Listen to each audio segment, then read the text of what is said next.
Hello आज आप लोग कैसे हैं। मेरे ख्याल से आप लोग अच्छे होंगे, स्वस्थ होंगे, मस्त होंगे।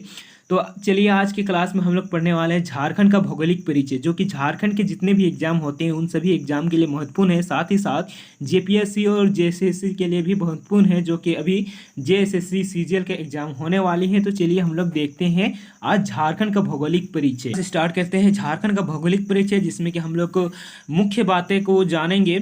तो देखिए झारखंड से रिलेटेड क्या क्या मुख्य बातें हैं, जिससे कि झारखंड राज्य का भौगोलिक विस्तार है। तो ये जानना आप लोग को जरूरी है कि झारखंड राज्य का जो भी अक्षांश और देशांतर है वो कहाँ से कहाँ तक है।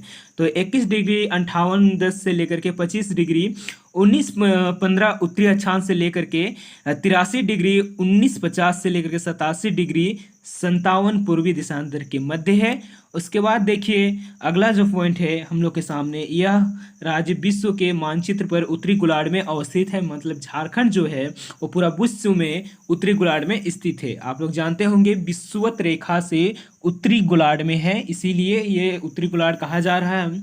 इस राज्य का निर्माण एकीकृत बिहार के 46% भूभाग को अलग करके किया गया था। मतलब झारखंड का निर्माण आप लोग जानते होंगे कब किया गया था, तो 15 नवंबर 2000 को किया गया था। और ये किससे अलग हुआ था, तो बिहार से अलग हुआ था, जो कि पूरे बिहार जो पहले था उसका 46% भूभाग झारखंड बना। ठीक है। देश के पूर्वी भाग में स्थित झारखंड भारत का 28वां राज्य है और देश के पूर्वी भाग में स्थित है। और ये झारखंड जो है वो 28वां राज्य बनाया गया है। झारखंड प्रदेश में मुख्य छोटा नागपुर पठार तथा संथाल परगना का वन क्षेत्र सम्मिलित है। छोटा नागपुर झारखंड का सबसे बड़ा भाग है, जबकि संथाल परगना दूसरा सबसे बड़ा भाग है। तो ये भी आप लोग को याद रखना है। झारखंड राज्य का विस्तार उत्तर से दक्षिण तक, इसका देखिए यहाँ पर दूरी बताई गई है, उत्तर से दक्षिण तक देखेंगे, यानी उत्तर से दक्षिण। उत्तर किधर होता है, ऊपर की साइड होता है, दक्षिण किधर होता है, नीचे की साइड। ठीक है।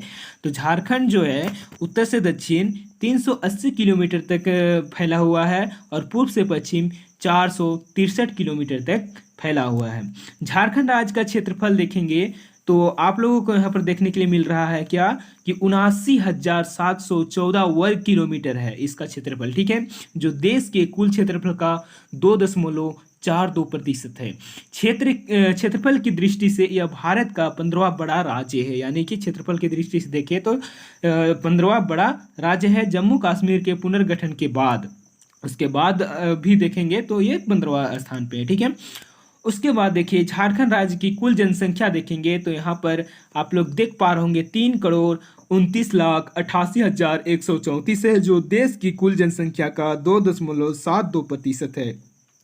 जनसंख्या की दृष्टि से यह राज्य देश का 14वां स्थान पर अवस्थित है और क्षेत्रफल की दृष्टि से 15वां स्थान पे। ठीक है।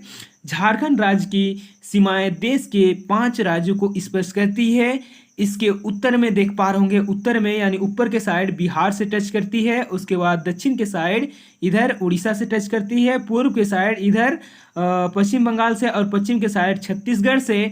और आप लोग देखेंगे तो उत्तर प्रदेश से भी ये टच करती है पश्चिमोत्तर, यानी इस भाग में उत्तर प्रदेश है। ठीक है। तो आप लोग को समझ में आ गया होगा। उसके बाद देखिए तो आगे लिखा हुआ कि झारखंड एक स्थलबद्ध यानी लैंडलॉक्ड अथवा भू अवशिष्ट राज्य है, अर्थात इसकी भौगोलिक सीमा समुद्र को स्पर्श नहीं करती है, सिर्फ ये भूमि को स्पर्श करती है। ठीक है। भारत के अन्य स्थलबद्ध राज्य मध्य प्रदेश, छत्तीसगढ़ एवं हरियाणा है, जो कि कोई भी समुद्र तटीय भाग को टच नहीं करती है। कर्क रेखा झारखंड राज्य के बिल्कुल मध्य से गुजरती है, यानी बीचों बीच से गुजरती है। यह राज्य के लातेहार, नेत्रहाट, लातेहार के कहा, नेत्रहाट, लोहरदगा के किस्को प्रखंड और गुमला, रांची के कांके व ओरमांझी तथा रामगढ़ के गोला जिले से गुजरती है। झारखंड राज्य की आकृति किस तरह का है, तो चतुर्भुज आकार है। ठीक है। आप लोग इसको याद रखिएगा किस आकार का है, तो चतुर्भुज आकार का है। झारखंड राज्य में आर्कियन काल के ग्रेनाइट नीस से निर्मित चट्टानों से लेकर के चतुर्थ कल्प काल की नवीन जलोढ़ मृदा तक पाई जाती है, जिसको कि हम लोग पढ़ने वाले हैं आगे। राज्य की अधिकांश चट्टानें का विस्तार पूर्व पश्चिम दिशा में है। सिंहभूम में स्थित चट्टानें राज्य की एकमात्र ऐसी चट्टानें हैं जिसका विस्तार दक्षिण पूर्व से दक्षिण पश्चिम की ओर है। ठीक है दक्षिण पूर्व से दक्षिण पश्चिम की ओर है। छोटा नागपुर का पठार झारखंड राज्य की धरातलीय संरचना के निर्माण की दृष्टि से सर्वाधिक महत्वपूर्ण संरचना है। उसके बाद देखिए छोटा नागपुर पठार का सबसे ऊंचा स्थान यानी पहाड़ कहलाता है। आप लोग जानते होंगे ये किस जिला में पाया जाता है या फिर किस भाग में पाया जाता है, तो झारखंड के पश्चिम भाग में पाया जाता है, जो कि आप लोग जानते हैं नेत्राहाट हो गया, जो कि एक पहाड़ क्षेत्र में अवस्थित है। साथ ही साथ हम लोग को राज्य की जिला की बात करें तो लातेहार हो गया, लोहरदगा हो गया और गुमला हो गया, जो कि पहाड़ क्षेत्र के अंतर्गत आते हैं तथा यहाँ वनों व आदिम जनजातियाँ की बहुलता पाई जाती है। यहाँ पर वन सबसे ज़्यादा है और साथ ही साथ सबसे ज़्यादा नहीं कह सकते हैं झारखंड में, लेकिन वन है यहाँ पे। साथ ही साथ इस इलाके में आदिम जनजाति भी पाए जाते हैं, जो कि झारखंड में सबसे ज़्यादा इसी क्षेत्र में पाए जाते हैं। झारखंड की सबसे ऊंची चोटी की बात करें तो पारसनाथ, जो कि समेत शिखर के नाम से भी जाना जाता है। तो ये है। फिर आगे हम लोग देखेंगे तो आगे सोन नदी के अतिरिक्त झारखंड की सभी नदियां बरसाती है। ठीक है, सोन नदी सिर्फ नहीं है, इसके अतिरिक्त भी जितने भी नदियां हैं वो बरसाती है, यानी कि बरसात के दिनों में नदी में पानी रहती है, बहती है।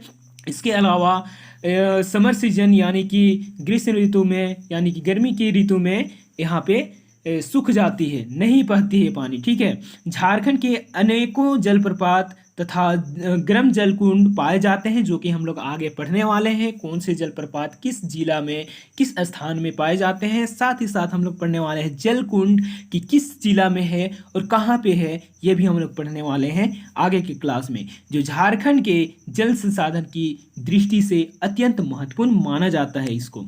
झारखंड राज्य की जलवायु उष्णकटिबंधीय मानसूनी जलवायु है। आप लोग याद रखिएगा, अगर आपसे कभी पूछा जाए कि झारखंड की जलवायु किस प्रकार की है तो उष्णकटिबंधीय मानसूनी जलवायु है।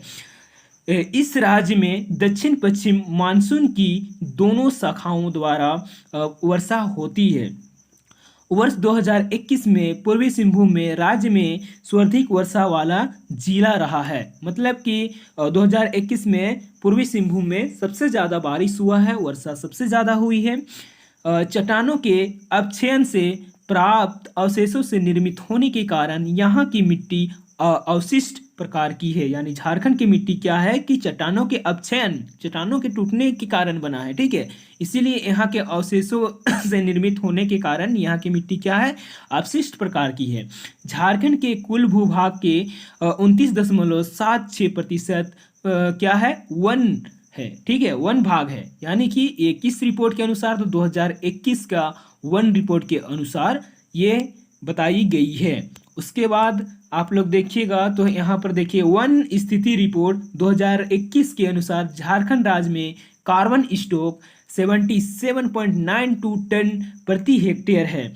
पठारी क्षेत्र एवं सिंचाई सुविधाओं के अभाव के कारण इस राज्य में विभिन्न सिंचाई परियोजनाएं चलाई जा रही है, अलग अलग परियोजना चलाई जा रही है। राज्य में संचालित बहुउद्देशीय नदी घाटी परियोजना में दामोदर नदी घाटी परियोजना तथा स्वर्णरेखा नदी घाटी परियोजना प्रमुख है। दामोदर नदी घाटी परियोजना भारत की प्रथम बहुउद्देशीय नदी घाटी परियोजना है। तो आप लोग को याद रखना है कि भारत की प्रथम बहुउद्देशीय नदी घाटी परियोजना कौन है, तो वो है दामोदर नदी घाटी परियोजना है। बिहार तथा पश्चिम बंगाल राज्य की सीमाओं को झारखंड के सर्वाधिक 10 जिले स्पर्श करते हैं। उत्तर प्रदेश राज्य की सीमा को स्पर्श करने वाला राज्य का एकमात्र जिला है, जो कि गढ़वा जिला है, जो कि पश्चिमोत्तर में है। ठीक है, यानी कि इस इलाके में आप देखिएगा झारखंड के मैप में, तो इस साइड में देखिएगा तो गढ़वा जिला स्थित है। गढ़वा जिला की सीमा 3 राज्य से टच करती है, उत्तर प्रदेश, छत्तीसगढ़ तथा बिहार। खूंटी तथा लोहरदगा ही ऐसे जिले हैं जो किसी अन्य राज्य की सीमा से स्पर्श नहीं करती है, यानी ये बीच में है, किसी भी राज्य की सीमा से ये टच नहीं करती है। उसके बाद देखिए राज्य में क्षेत्रफल की दृष्टि से सबसे बड़े तथा छोटे जिले हम लोग देखेंगे। तो यहाँ पर देखिए सबसे पहले दिया गया है सर्वाधिक क्षेत्रफल वाले 3 जिले का नाम यहाँ पर दिया गया है, जो कि क्षेत्रफल की दृष्टि से सबसे बड़ा जिला है झारखंड में। तो आप लोग को ये याद जरूर रखना है कि कौन सा जिला जो कि क्षेत्रफल की दृष्टि से सबसे बड़ा जिला है, और इसका क्षेत्रफल भी बताई गई है यहाँ पे। तो पश्चिम सिंहभूम जो कि 7,224 वर्ग किलोमीटर है, जो कि सबसे बड़ा क्षेत्रफल की दृष्टि से जिला है। उसके बाद आ जाता है गुमला जो कि यहाँ पर 5,360 वर्ग किलोमीटर है। उसके बाद रांची आता है जो कि 5,997 वर्ग किलोमीटर है। और यहाँ पर न्यूनतम क्षेत्रफल वाले 3 जिले के नाम देखिए, तो यहाँ पर दिया गया है फर्स्ट में दिया गया है रामगढ़ जो कि सबसे छोटा जिला माना जाता है झारखंड में। किसके आधार पे? तो ये क्षेत्रफल की दृष्टि से, ठीक है। तो इसका जो क्षेत्रफल है 1,341 वर्ग किलोमीटर है। उसके बाद लोहरदगा आ जाता है जो कि 1,502 वर्ग किलोमीटर है। उसके बाद पाकुड़ आ जाता है जो कि 1,801 वर्ग किलोमीटर है। उसके बाद देखिए यहाँ पर पड़ोसी राज्य की सीमा को स्पर्श करने वाला झारखंड के जिले, ठीक है। पड़ोसी राज्य जो कि 5 आते हैं, जो कि यहाँ पर देख पा रहे होंगे। इसका बिहार आ जाता है जो कि उत्तर की ओर है, आप लोगों को मैं बताया कुछ देर पहले। उसके बाद पश्चिम बंगाल जो कि पूर्व की ओर हो जाते हैं, उड़ीसा जो कि दक्षिण की ओर, छत्तीसगढ़ जो कि पश्चिम की ओर, और उत्तर प्रदेश जो कि पश्चिमोत्तर की ओर, ठीक है। तो ये आप लोगों को समझ में आएगा कि किस डायरेक्शन में, किस दिशा में कौन सा राज्य है, और झारखंड के कौन कौन से जिले यहाँ पे स्पर्श करती है। चलिए देखते हैं। जैसे बिहार को गढ़वा, पलामू, चतरा, हजारीबाग, कोडरमा, गिरिडीह, देवघर, दुमका, गोड्डा, साहिबगंज जिला स्पर्श करती है, ठीक है। पश्चिम बंगाल को साहेबगंज, पाकुड़, दुमका, जामताड़ा, धनबाद, बोकारो, रामगढ़, रांची, सरायकेला, खरसावा, पूर्वी सिंहभूम।